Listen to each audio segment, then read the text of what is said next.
Lions fans, take a deep breath, because what we're talking about today is not for the faint of heart. That Thanksgiving loss to the Packers doesn't need dramatic music. The game itself was a shock. It wasn't just a bad night. It wasn't a mid-season stumble. It was a flashing red warning sign, showing that everything Detroit believed it could lean on is starting to crack under pressure. And when you go back to Dan Campbell's post-game comments and really listen to every word, every intention, the disconnect becomes impossible to ignore. The plan was to trust the defense, force that final possession, control the clock, and give the offense one last shot. That was the vision. But when you look at the fourth down decisions, the hesitation, the clock management chaos that left the team scrambling, the truth is simple. The plan didn't match the reality on the field. So go ahead and smash that like button to support the channel, because today's video gets straight to the point. Because here's the truth fans saw with their own eyes. Every failed fourth down is a turnover, and turnovers change everything. And when Detroit handed Green Bay one of those possessions, the Packers responded instantly with a deep shot touchdown. Momentum flipped, the stadium deflated, and the Lions never recovered. That's not a game plan problem. That's a fundamental football problem. And unfortunately, the issues don't end there. Even with Jahmyr Gibbs playing out of his mind, legitimately at an all-pro level, maybe even the most valuable player on this entire roster right now, the Lions can't survive when the trenches collapse. They can't overcome poor execution. They can't out-scheme missed protection or a pass rush that never arrives. And that's where this conversation takes a turn Lions fans don't like to take in late November. Because at 7-5, with the NFC heating up, the margin for error might already be gone. The Cowboys look dominant. The Rams suddenly look like the best team in football. Teams like Green Bay, Seattle, Tampa Bay, and even Chicago are pushing, winning games, tightening the entire conference. Lose two more, and the season doesn't just get complicated, it gets nearly impossible. That's why this loss wasn't just one loss. It exposed deeper problems that have been simmering all season, the ones some fans hoped would fix themselves. Protection issues, no consistent pass rush, and a roster that no longer looks as deep or as balanced as it did on paper in September. And so we have to talk about decisions, uncomfortable ones. Because Brad Holmes has done a lot of great things for this franchise, but the misses this year are hitting hard. The Tim Patrick trade was a gut punch. This offense was already thinning out before he arrived, and he immediately became that crucial third receiver who kept defenses honest. Losing him made no sense, especially when he was cheap and effective. From there, the drop-off at wide receiver has been obvious. Trading 3 third-round picks for Isaac Tesla and getting almost nothing from him for most of the season, for catches until injuries forced him to contribute, that's not the kind of move that helps a roster trying to compete for a Super Bowl. And then there's the "we're good" philosophy at the deadline. While teams like the Eagles jumped at opportunities like the Jalen Phillips trade, a move so smart it bordered on unfair, give up a third, and if he leaves in free agency, get a compensatory third back. Meanwhile, Detroit's pass rush remains a ghost, and the offensive line looks more vulnerable every week. We saw exactly what happens when you can't protect a quarterback. Micah Parsons destroyed Detroit almost single-handedly, and as injuries mount, from Rakestraw to the devastating season-ending loss of Joshua Paschal, the depth issues become even clearer. Add in draft picks who haven't contributed yet, like my Wingo and Giovanni Manu, and it becomes hard to pretend these problems aren't real. Which brings us back to the fans, watching a team that was supposed to be in a Super Bowl window now scrambling to stay afloat. Watching a roster built for February suddenly fighting just to remain in the playoff picture. Watching the same problems, lack of protection, lack of pass rush, lack of depth, repeat themselves year after year. So here's the question Lions fans have to sit with right now. After everything we've seen, after this loss, after these roster decisions, after the rising competition in the NFC, what do you think is the biggest issue holding this team back? And picking up right from that question, the tension around this team feels heavier than anything we've felt in recent years. Because when you strip away the emotion and look strictly at the football, the problems aren't hiding. They're right there, staring this team in the face every single week. The issues in the trenches aren't just costing the Lions plays, they're costing identity. Detroit was supposed to be the team that bullied opponents at the line of scrimmage, dictated the tone, wore defenses down, and frustrated quarterbacks with constant pressure. But right now, it's the Lions who are getting pushed around, and that shift is what makes everything else on the field more difficult. When the quarterback doesn't trust the pocket, even the best designed plays don't develop. When the defensive front can't collapse the pocket, opposing quarterbacks stay comfortable, take deep shots, and flip momentum with one throw, exactly what happened against Green Bay. And while fans keep searching for a spark, the truth is some of the Lions' offseason and mid-season decisions haven't provided the answers the team needed. Depth on the offensive line, for example, should have been a priority the moment Frank Ragnow's situation came into question. Everyone knew the timeline was uncertain, and still the organization didn't build enough insulation to survive the inevitable strain. When the Lions lose at the line, the entire structure collapses. We saw it against the Packers. We've seen it in other games this season, and unless the front office finally addresses the foundation, it's going to keep happening. Then there's the defensive line, an issue that's become almost cyclical at this point. Every year fans talk about the pass rush, talk about needing that one disruptive edge rusher who changes everything, and every year the team finds itself shorthanded when it matters most. This season is no different. The absence of consistent pressure has put enormous strain on the secondary, especially with injuries piling up. Losing Joshua Paschal for the season removed one of the few bright spots on that defensive front, and young players the team hoped could fill gaps simply haven't emerged yet. Whether that's development, coaching, or evaluation is a conversation the front office will have to confront once this season ends. But perhaps the most frustrating part for fans is the feeling that this team really was in a position to make a run. They had the core, the momentum, the locker room buy-in, the leadership, all the intangible elements that separate contenders from pretenders. And instead of reinforcing the roster during a window where the NFC felt wide open, the Lions stood still while other teams made bold, efficient, calculated moves to elevate their ceiling. Those choices are now catching up to Detroit at the worst possible time. The gap between we're good and we're close to a championship is massive, and standing pat at the deadline proved costly. The NFC North has raised the bar too. Opponents are not waiting for Detroit to fix its issues. Green Bay is getting hot at the right time. Chicago is no longer a free win. And if the Lions stumble even briefly down the stretch, the playoff picture could close up before Detroit has a chance to correct anything. That's what makes the next stretch of games feel do or die. Not for a Super Bowl run, for survival. And Lions fans feel it. You can sense the frustration, the anxiety, the disbelief that a season with so much promise is suddenly hanging by a thread. But you can also feel the hope, because this fan base hasn't forgotten what this team is capable of when they're healthy, focused, and playing complementary football. The question is whether they can snap back into that identity before time runs out. So now I want to hear it directly from you. Based on everything we've seen, do you still believe this team can turn it around in time to make a real push, or are these issues simply too deep to overcome? Then here's where the conversation turns from frustration to urgency,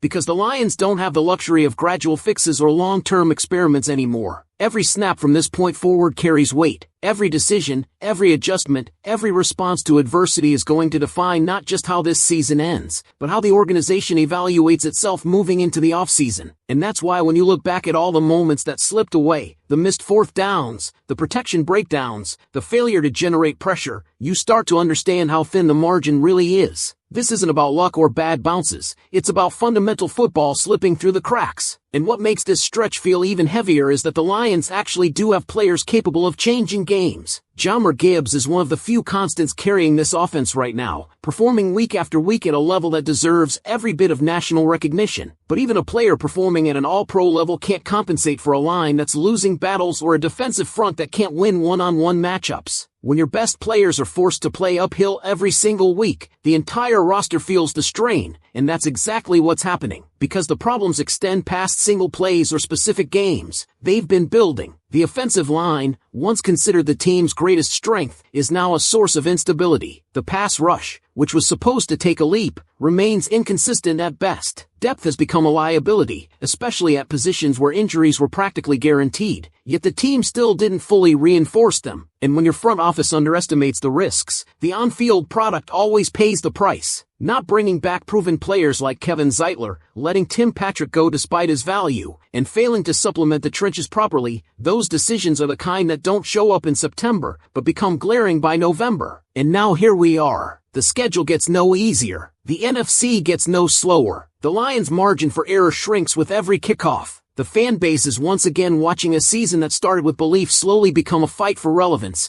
and that's the part that stings the most. Because this team has what it takes to be dangerous. They have leadership in the locker room. They have dynamic playmakers. They have a coaching staff that's proven it can win big games. But right now, the execution doesn't match the potential, and the roster construction hasn't kept pace with the demands of a true contender. That's why these next weeks are going to be the defining moment of the season. This is where you find out whether this team still has the toughness, the resilience, the urgency to claw their way out of the hole and remind the NFL that Detroit isn't done, or whether everything we saw early in the year was just momentum, not foundation. And if you've been a Lions fan long enough, you know the difference between a team that just needs a spark and a team that needs a rebuild. Detroit isn't in rebuild territory, but they are in accountability territory, and that's where this fan base steps in. Your voice, your frustration, your expectations matter, because they set the standard that this organization has to meet. The word good approach clearly wasn't good enough, and now the results prove it. So before we wrap up this continuation, let me leave you with this. In your honest opinion, have the Lions shown you enough fight to believe they can stabilize and respond, or have they shown you enough red flags to make you think this season is slipping beyond repair? I want to hear that from the fans who feel this team in their chest every week. And if you're still here watching and supporting, make sure you're subscribed to the channel, drop a like on the video to push it out to more Lions fans, and check out the other videos that are popping up on your screen right now so we can keep this conversation going. Picking up right from that point, the emotional weight on this team feels almost surreal. You can sense that the Lions are standing at a crossroads where every decision from this moment on will either pull them back into the fight or expose just how fragile this season has become. What's most striking is that the problems Detroit is facing aren't mysterious or hidden. They're the exact issues fans have been pointing at for months. When a team reaches this stage of the year, the truth comes out fast. You see what a roster actually is, not what you hoped it would be. And right now, Detroit looks like a team trying to survive without the structural support a contender normally leans on. Because when you peel everything back, the same patterns repeat. The offensive line is losing its dominance, and without that identity, the entire offense is forced into a rhythm it was never built for. Jared Goff thrives when he's protected, when timing is clean, when the run game complements the pass, when the pocket allows the play to develop. But when pressure arrives instantly, the offense shrinks, the playbook shortens, and even the best weapons become harder to utilize. It doesn't matter how explosive Jahmyr Gibbs is if defenders are already collapsing into the backfield before he touches the ball. It doesn't matter how reliable the receivers are if the quarterback doesn't have time to get through his reads. And it certainly doesn't matter how creative Ben Johnson wants to be if the foundation up front is crumbling. In the defensive line, the heartbeat of any playoff-caliber defense is dealing with the exact same reality. A pass rush that was expected to take a step forward has instead regressed at the most critical stretch of the season. There's no consistent pressure, no disruption, no moment where the defense dictates the tempo. Opposing quarterbacks are simply too comfortable, and as injuries continue to thin out the defensive rotation, the cracks have widened. The absence of Joshua Paschal is a major blow. The hope that young players would step in and elevate hasn't materialized yet. The fact that Detroit is still relying on the same bodies, the same matchups, and the same approach without improvement says everything. All of this circles back to choices made months ago, choices that didn't account for the grind of a long NFL season. Letting go of Tim Patrick weakened the receiving core more than the team admitted at the time. Passing on depth along the offensive and defensive lines left Detroit vulnerable, and waiting too long to reinforce known areas of concern left the roster exposed the moment adversity hit. When a team claims we're good while other contenders are stacking talent, the results eventually catch up, and that's exactly where the Lions are sitting right now. But here's the thing, this team still has time. Not much, but enough to flip the narrative if they respond with urgency. The players in that locker room know what's on the line. Dan Campbell knows what he needs to fix. And the fans, the people who've seen every version of this franchise, know the difference between a collapse and a comeback. The Lions are right on that edge. They can still choose which direction they go. The next few games will reveal the truth. Will this team stabilize, rise to the challenge, and reclaim the identity they fought so hard to build? Or will the same issues keep snowballing until the season slips away completely? That answer is coming fast. And continuing from that exact moment, the weight of this season sits on Detroit like a storm cloud that refuses to move. What makes it all so tense is that the Lions aren't dealing with abstract problems or mysteries that require deep investigation. Everything that's hurting this team is right there in plain sight, unfolding every Sunday, almost begging to be addressed before it's too late. And fans know this. They can feel it in the way the games are slipping, in the way the team looks just a step slower, a step less confident, a step less physical than they did earlier in the year. Because when a team loses its identity in the trenches, everything else starts to wobble. Detroit's offense used to control pace, set the tone, and dictate the matchup. Now they look like they're constantly reacting instead of attacking, constantly scrambling instead of executing. And when you don't win at the line of scrimmage, there's no rhythm, no comfort, no flow. You're playing uphill from the first snap, and that's not sustainable for any quarterback, any coordinator, or any game plan. Defensively, the story is the same. Instead of forcing opponents into mistakes, Detroit is letting them settle. When quarterbacks aren't pressured, they become patient, comfortable, and fearless. They start taking shots they normally wouldn't take. They start converting plays that should never be available. And without a disruptive front, the Lions' defense slowly gets stretched thin, exposed, and picked apart. It's the same script week after week. One big play, one breakdown, one deep shot. The entire momentum flips because Detroit doesn't have the tools up front to punch back. That's why the frustration among fans feels so justified. This didn't have to be the way the season unfolded. With a clearer approach at the deadline, Detroit could have reinforced positions that were visibly thinning. They could have added experience, depth, stability, all the things that matter most when the calendar flips to December and games become heavier, faster, and more punishing. Instead, the Lions watched other contenders make bold moves, while Detroit stood still, trusting a roster that simply wasn't built to withstand this stretch. And while Dan Campbell and the players still believe in the fight, still believe the season isn't lost, the truth is they have no room left for error. Every misstep now could be the one that shuts the door on January. The NFC isn't giving Detroit a break. Teams around them are winning, elevating, building momentum. The Lions can't hope for help. They have to create their own path, and that means tightening every loose screw immediately. But fans haven't checked out. They're frustrated, yes, but they haven't walked away. They're still watching every snap, still riding every high and every heartbreak, still waiting to see whether this team finally responds with the urgency the situation demands. Because no matter how messy things have become, everyone knows what this roster is capable of when it's playing its best. They've seen the flashes. They've seen the blueprint. They know that if Detroit can rediscover even a piece of that identity, the season isn't over. And continuing right from that point, the reality becomes even clearer. This team is out of time for moral victories, flashes of potential, or almost performances. The Lions are officially in the stretch of the season where every mistake echoes, every weakness gets magnified, and every missed opportunity becomes another weight pulling the season downward. And that's why the urgency around this moment feels different, heavier, sharper, more unforgiving than anything this team has faced under Dan Campbell. Because when you strip away the emotion and look purely at the football, the pattern is undeniable. Detroit is no longer dictating terms. They're no longer controlling tempo. They're not forcing opponents to adjust to them. Instead, it's the Lions doing all the adjusting, to pressure, to injuries, to in-game swings they used to be able to absorb without blinking. And that is the most telling sign that something foundational is slipping. And while Dan Campbell and the players still believe in the fight, still believe the season isn't lost, the truth is they have no room left for error. Every misstep now could be the one that shuts the door on January. The NFC isn't giving Detroit a break. Teams around them are winning.